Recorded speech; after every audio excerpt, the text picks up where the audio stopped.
Di awal film kita diperlihatkan seorang pria bernama Sang Jin yang sedang melihat video calon istrinya bernama Suyeon.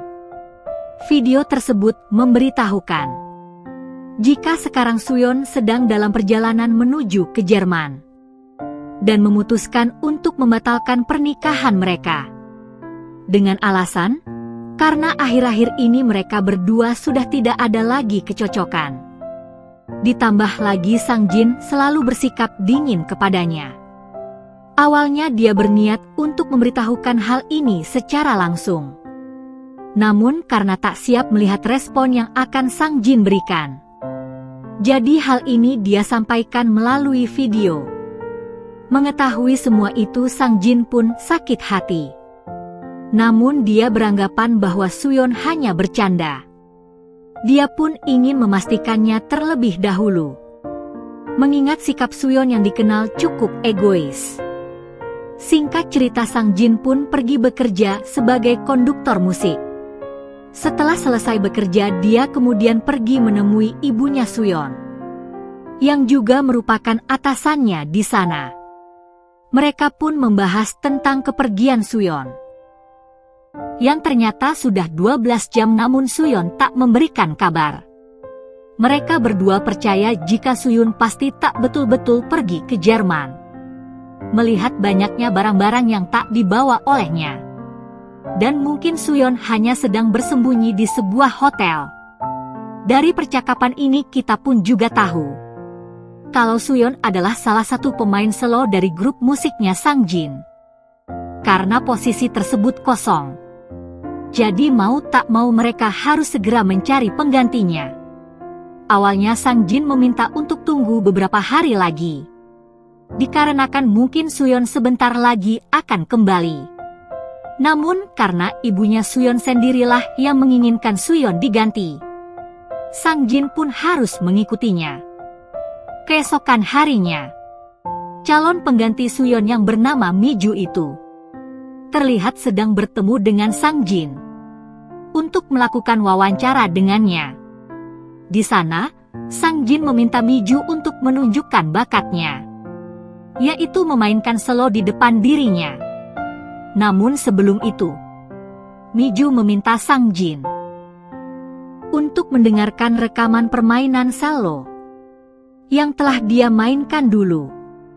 Akan tetapi, setelah mendengar rekaman itu, Sang Jin sepertinya tidak menyukai Miju untuk menggantikan tunangannya tersebut. Miju sendiri seperti menyadari bahwa Sang Jin tidak menyukainya. Dan hal itu terlihat dari raut wajahnya. Karena hal itu jugalah membuat Miju langsung meninggalkan Sang Jin, hanya bersama rekaman musik dirinya. Setelah beberapa hari berlalu, rupanya wajah Miju selalu melekat dalam ingatan Sang Jin. Dia bahkan sampai memeriksa media sosialnya, hanya untuk meyakinkan feelingnya itu. Dan pada akhirnya, setelah berpikir beberapa saat, Sang Jin pun memutuskan untuk pergi ke rumah Miju. Dia meminta maaf atas ucapan yang pernah menyinggung perasaannya. Sang Jin juga menyampaikan bahwa dia mau menerima Miju sebagai pemain selo dalam orkestra yang akan dipandunya. Dan akhirnya, Miju pun diajak latihan. Dia bahkan menunjukkan kepada Sang Jin kualitas permainan selonya. Dan rupanya, hal tersebut membuat Sang Jin semakin tertarik dengan keahliannya itu. Setelah itu, Sang Jin pun menyampaikan hal tersebut kepada ibunya Suyeon, bahwa Miju sudah layak menggantikan peran Suyeon. Di lain kesempatan, Sang Jin mengajak Miju untuk makan malam bersama dirinya. Dan di balik itu, dia berdalih bahwa ini juga sebagai permohonan maaf. Kemudian di saat mereka sedang makan bersama, Sang Jin menceritakan bahwa peran Miju sebelumnya sudah diisi oleh seorang wanita bernama Suyeon. Namun secara mendadak, Suyeon justru tiba-tiba menghilang tanpa kabar. Mi-ju pun mencoba menanyakan, mengapa Suyeon menghilang tanpa alasan. Namun di sini, Sunjin tidak ingin menjelaskannya, karena dia tidak mau membahas hal ini kepada Mi-ju. Setelah pertemuan itu, rupanya bayang-bayang Mi-ju seakan terus menghantui pikiran Sang Jin nih guys. Dan di keesokan harinya, secara kebetulan Sang Jin melihat Mi-ju yang tidak bisa pulang karena mobilnya terkunci. Pada akhirnya tanpa basa-basi, dia pun langsung mengajak Mi-ju untuk pergi ke rumahnya, sekedar mengobrol sambil minum-minum cantik. Namun tanpa disangka, obrolan itu membawa mereka larut dalam suasana. Sampai pada akhirnya, mereka berdua ini malah melakukan aksi main-main bersama. Dari situ, kita pun dibawa flashback ke 3 hari yang lalu. Hari itu, Sang Jin terlihat akan menjemput Suyeon di bandara. Namun sebelum menemui Sang Jin, rupanya Suyeon menemui Mi-ju terlebih dahulu. Jadi ternyata, mereka berdua ini saling kenal. Dan sejak lama, mereka berdua ini sudah saling bersahabat. Namun anehnya, Suyeon terlihat kurang menyukai keberadaan Mi-ju. Akan tetapi, mereka harus ketemuan untuk menyerahkan kunci rumah yang ceritanya baru dibeli oleh Suyeon. Dan di sini, Suyeon juga sengaja menemui Mi-ju di tempat tersembunyi. Rupanya, agar tidak diketahui oleh Sang Jin. Kemudian, setelah dari bandara, mereka pun bergegas menuju ke rumah baru mereka. Dan diketahui, dulu rumah itu adalah rumah gurunya Suyeon. Mereka membelinya dan berniat merenovasinya. Dan sebelum mereka menikah, hubungan Sang Jin dan Suyeon sepertinya malah tidak berjalan dengan baik. Sejak Suyeon kembali dari kepergiannya, Sang Jin akhirnya memberanikan diri untuk berbicara. Saat itu, Sang Jin mengatakan bahwa tanpa sepengetahuannya, Suyeon dan ibunya mengambil suatu keputusan.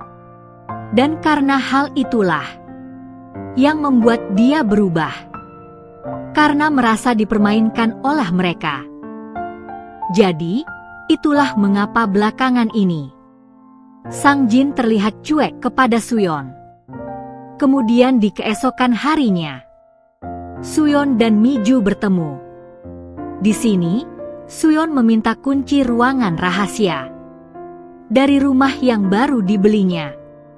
Singkatnya, mereka pun tiba di rumah Suyeon. Ternyata ruangan rahasia itu cukup besar nih guys. Dan ruangan itu dulunya sering mereka datangi ketika sedang belajar di rumah sang guru. Dan usut punya usut, ternyata dulu kedekatan mereka berdua ini malah membuat mereka jadi saling jatuh cinta, bahkan menjalin sebuah hubungan. Namun setahun yang lalu, Suyeon mengakhiri hubungan mereka karena ingin berubah dan membangun keluarga dengan seorang lelaki. Kemudian, setelah keluar dari sana, Suyeon terlihat membuat sebuah video. Seperti yang kita lihat di awal film gitu nih guys. Ternyata Suyeon hanya ingin melihat reaksi Sang Jin. Dia ingin memberikan pelajaran pada Sang Jin, karena belakangan ini sudah bersikap dingin kepadanya. Jadi nantinya, Suyeon akan bersembunyi di ruangan rahasia tersebut. Di sana, dia bisa melihat melalui cermin satu arah. Singkat cerita, Suyeon pun mulai masuk. Dan Mi-ju sendiri dipercaya untuk menutup pintu dari luar. Suyeon juga memintanya untuk tidak membuka pintu sebelum Suyeon memberi kabar kepadanya. Suyeon ini berencana akan tinggal di ruang rahasia itu selama 3 hari. Ia bahkan sudah mempersiapkan semua. dengan beberapa makanan yang ia bawa.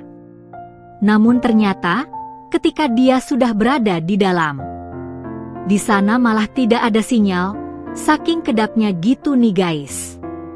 Dan dari sinilah awal penyesalan Suyeon terjadi. Keesokan harinya, Sang Jin terlihat menyaksikan video yang dibuat Suyeon. Saat itu Sang Jin terlihat benar-benar menyesal. Dan hal itu membuat Suyeon menjadi cukup senang melihatnya di dalam. Di hari kedua, Suyeon pun memperhatikan Sang Jin yang benar-benar galau. Dan lagi-lagi hal ini membuat Suyeon merasa puas. Karena hal itulah, Suyeon ingin mengirim kabar kepada Miju bahwa dia ingin segera keluar. Namun sialnya, dia teringat bahwa ponselnya sama sekali tidak mendapatkan sinyal di dalam. Suyeon pun mulai panik. Dan dengan sekuat tenaga, dia mencoba keluar untuk mencari bantuan. Namun sayangnya, itu semua sia-sia. Karena ruangan itu benar-benar kedap suara. Setelah beberapa hari berlalu, Suyeon terkejut melihat Miju yang sedang berada di kamar mandinya. Dan di saat itulah, Miju rupanya mengatakan bahwa dia mulai terpikat dengan Sang Jin. Dia juga mengaku baru saja selesai makan malam dengan Sang Jin. Dan sebentar lagi dia akan menunjukkan bagaimana dia menaklukkan kekasihnya Suyeon. Dan beberapa saat kemudian, Suyeon pun dibuat terpaku melihat Sang Jin yang bermesraan dengan Miju di depan matanya. Bahkan setelah beberapa hari, dia menginap di rumah Sang Jin. Miju mengatakan kepada Suyeon bahwa mulai saat itu, dia ingin merebut semua yang dimiliki oleh Suyeon. Mulai dari karir, hubungannya dengan Sang Jin, dan juga rumahnya ini. Karena ternyata, dulu Miju merasa sakit hati dan tidak terima ketika Suyeon memutuskan hubungan dengannya. Kemudian di keesokan harinya, mereka terlihat kedatangan teknisi pipa air panas yang akan memeriksa kerusakan di kamar mandi. Di saat itulah, Suyeon pun berusaha keras teriak untuk memanggil mereka, akan tetapi usahanya seakan sia-sia.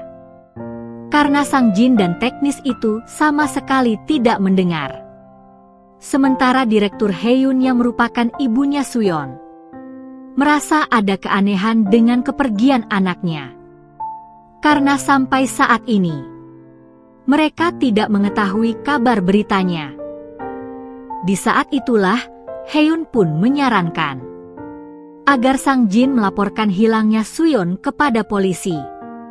Di sisi lain, terlihat Suyeon yang sedang berusaha bertahan hidup dengan makan makanan yang sudah expired.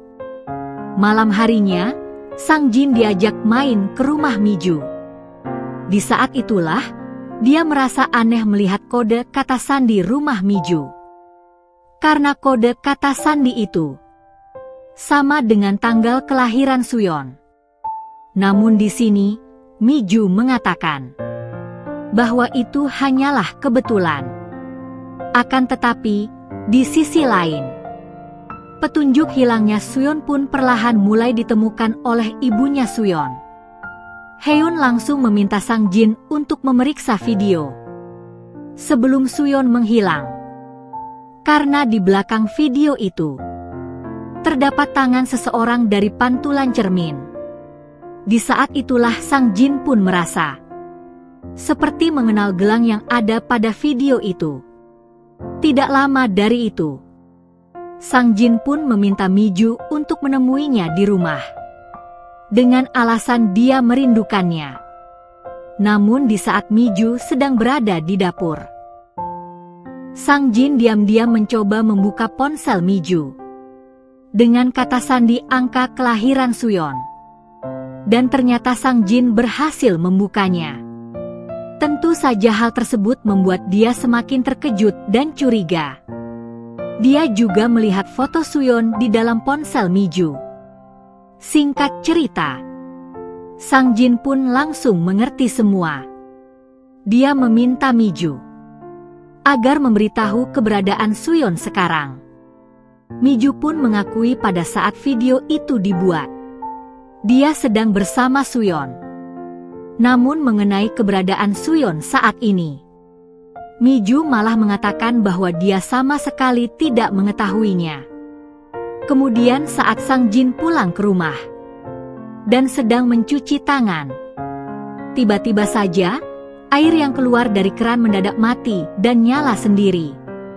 Jadi, seperti ada yang memainkannya. Hal ini pun membuat Sang Jin curiga bahwa ada orang di belakang dinding kamar mandi. Untuk meyakinkan firasatnya, Sang Jin pun meminta untuk menyalakan air. Dan Suyeon pun menurutinya. Sampai pada akhirnya Sang Jin pun yakin bahwa Suyeon berada di balik dinding itu. Sang Jin pun langsung menemui Miju dan menanyakan mengapa Miju tega melakukan itu kepada Suyeon. Dan akhirnya Miju mengakui perbuatannya itu.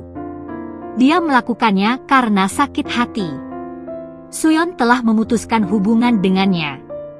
Dan parahnya, Miju belum juga memberikan kunci ruang rahasia itu.